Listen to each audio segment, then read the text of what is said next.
Le voyant indiquant une pression d'huile insuffisante est le voyant numéro 1, réponse A, numéro 2, réponse B, numéro 3, réponse C, numéro 4, réponse D.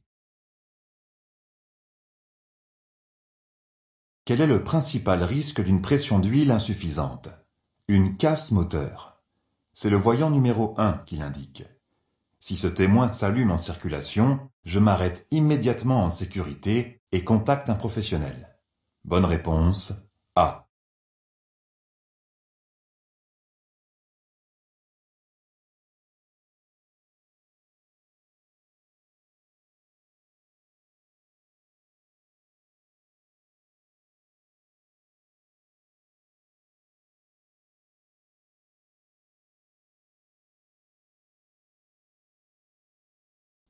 Le moteur tourne. Oui, réponse A. Non, réponse B. La ceinture de sécurité est attachée. Oui, réponse C. Non, réponse D.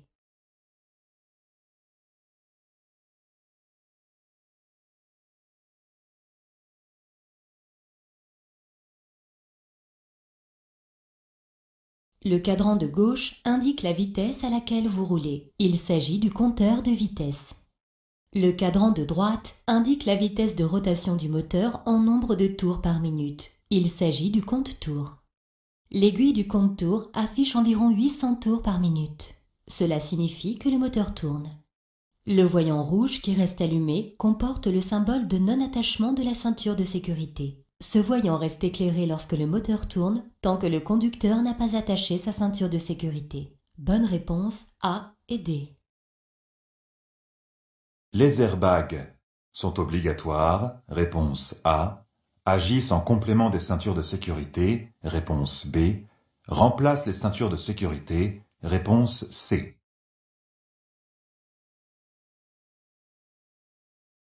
Qu'est-ce qu'un airbag? C'est un coussin gonflable qui se gonfle en cas de choc. Il est possible d'en avoir à l'avant, côté conducteur et passager, et sur les côtés, airbags rideaux ou latéraux.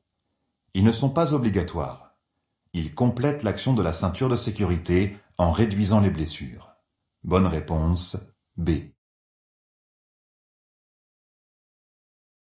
Le dispositif de sécurité pour enfants est sélectionné en fonction de la taille de l'enfant, réponse A, de l'âge de l'enfant, réponse B, du niveau scolaire de l'enfant, réponse C, du type de véhicule utilisé, réponse D. Pourquoi les enfants doivent-ils être installés dans un siège adapté? Une ceinture mal positionnée peut ne pas retenir l'enfant correctement, voire occasionner des blessures supplémentaires en cas de freinage brusque. Jusqu'à 15 mois, je transporte mon bébé dos à la route. Ensuite, j'utilise un siège adapté à sa morphologie. Bonne réponse A et B. Dans les deux situations, le véhicule blanc me dépasse. Quelle est la situation la plus dangereuse? La situation 1, réponse A. La situation 2, réponse B.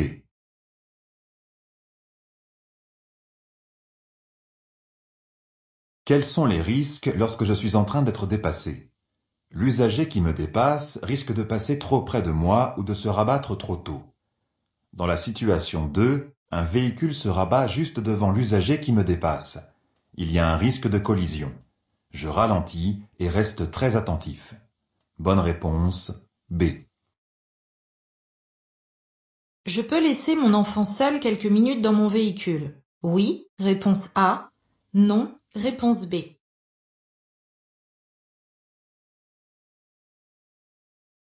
Pourquoi ne faut-il pas laisser un enfant seul? Il y a plusieurs raisons dramatiques, dont celle qui entraîne la déshydratation de l'enfant, qui survient très vite. Je ne laisse pas mon enfant seul, même le temps d'aller chercher du pain. Bonne réponse B. Je peux circuler au milieu de la route. Oui, réponse A. Non, réponse B.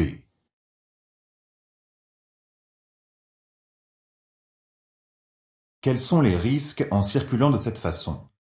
Si un usager arrive vite, je ne le verrai pas suffisamment tôt pour serrer à droite. Le choc frontal est inévitable. Je reste toujours dans ma voie de circulation. Bonne réponse B. Immédiatement, j'accélère, réponse A. Je maintiens l'allure, réponse B. Je ralentis, réponse C. Que se passe-t-il? Le premier panneau signale une intersection. Un peu plus loin, un autre panneau abaisse la vitesse à 30 km/h maximum. Je ralentis immédiatement en lâchant légèrement l'accélérateur. L'usager qui me suit adaptera sa vitesse pour garder une bonne distance de sécurité. Bonne réponse, C. Mon permis mentionne l'obligation de porter des lunettes de vue, code 01. En ne les portant pas, j'encours une amende, réponse A, un retrait de 3 points, réponse B, une immobilisation du véhicule, réponse C, une confiscation du véhicule, réponse D. Pourquoi le permis de conduire comporte-t-il des codes de restriction? Lors de mon inscription au permis de conduire, j'indique si je dois porter des lunettes ou non, etc. Un code sur mon permis de conduire indique mes restrictions. Ne pas respecter les restrictions est sanctionné d'une amende, d'un retrait de points et d'une immobilisation du véhicule. Bonne réponse A, B et C. En leçon de conduite, je dois avoir avec moi ma demande de permis de conduire ou sa photocopie, réponse A, ma carte vitale, réponse B. Mon enseignant doit avoir son autorisation d'enseigner sur lui. Oui, réponse C. Non, réponse D.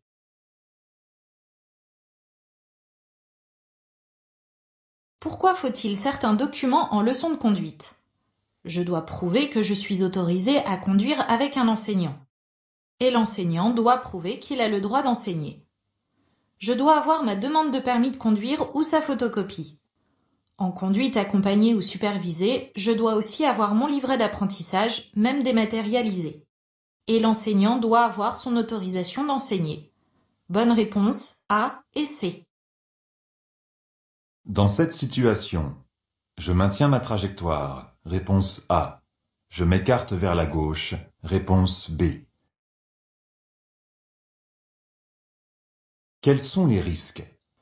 Le piéton promène un chien qui peut à tout moment tenter de passer devant moi. Si je n'adapte pas mon comportement, je risque de le heurter.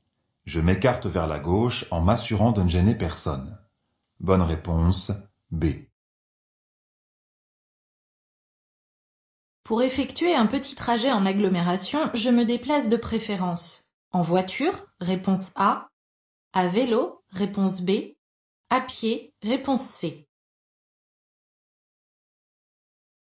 Quel est le principal problème en ville? La pollution sonore est élevée et le trafic est dense, ce qui rend la cohabitation entre les différentes catégories d'usagers parfois difficile. Pour réduire à mon niveau ces problèmes, je favorise les modes de déplacement doux. Bonne réponse B et C. Je peux m'arrêter sur un arrêt de bus pour faire monter un passager. Oui, réponse A. Non, réponse B. Quelle est la règle? Il est interdit de s'arrêter ou de stationner sur les emplacements d'arrêt de bus. Cela risque de gêner leur circulation. Faire monter un passager est considéré comme un arrêt. Bonne réponse B. Le dépassement du cycliste est dangereux. Dans la situation 1, oui, réponse A. Non, réponse B. Dans la situation 2, oui, réponse C. Non, réponse D.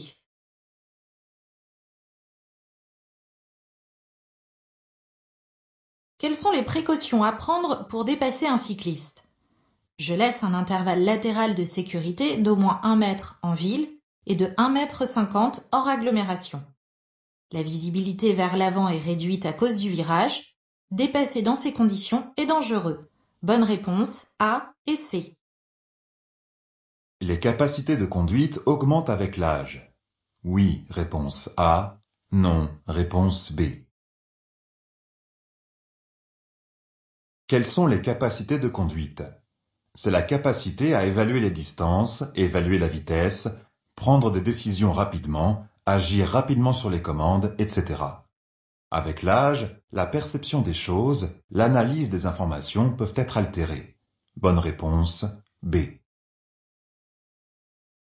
Le marquage au sol jaune est toujours temporaire. Oui, réponse A. Non, réponse B. Quelles sont les différentes couleurs de marquage au sol? Le blanc, le bleu, le rouge et le jaune. Le marquage jaune est utilisé dans les zones en travaux, mais il est aussi utilisé pour signaler des zones d'arrêt et de stationnement interdits. Aire de bus, emplacement de livraison, etc. Bonne réponse B. Je souhaite rejoindre l'aire autoroutière. Je me place sur la bande d'arrêt d'urgence. Réponse A. Je ralentis immédiatement. Réponse B. Je ralentirai dans la voie de décélération. Réponse C. Quels sont les risques? Un usager me suit. Si je freine ou ralentis immédiatement, il sera gêné ou surpris. Tout dépend de son attention. Pour limiter le risque, j'active le clignotant droit immédiatement. Lorsque les 4 roues de mon véhicule seront dans la voie de décélération, je ralentirai. Bonne réponse C. Les panneaux de direction verts indiquent une bretelle d'autoroute, réponse A, une route nationale, réponse B, une rocade, réponse C, un itinéraire important, réponse D.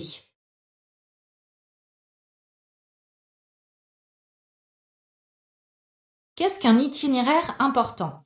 C'est un axe qui relie 2 grandes villes entre elles. Ce type d'axe est signalé par des panneaux de direction à fond vert. Bonne réponse D. Il n'y a personne dans l'intersection.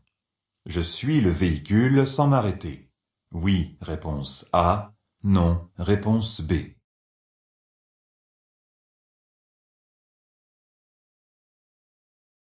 Qu'indique la signalisation? Le panneau signale que je dois marquer l'arrêt au niveau de la ligne d'effet au sol, pour céder le passage aux usagers pouvant arriver de gauche et de droite. Même en l'absence manifeste d'usagers dans l'intersection, je m'arrête pour m'en assurer et éviter un accident. Bonne réponse B. Le conducteur doit veiller à ce que ses passagers soient tous installés, de manière à ne pas masquer sa visibilité, réponse A, de sorte qu'ils puissent leur parler facilement, réponse B, confortablement, réponse C. L'installation des passagers peut-elle gêner le conducteur? Si le passager le plus grand est placé sur la place centrale à l'arrière, il masque la visibilité du conducteur depuis le rétroviseur intérieur. Il est conseillé d'installer le passager le plus petit sur la place du milieu. Bonne réponse A.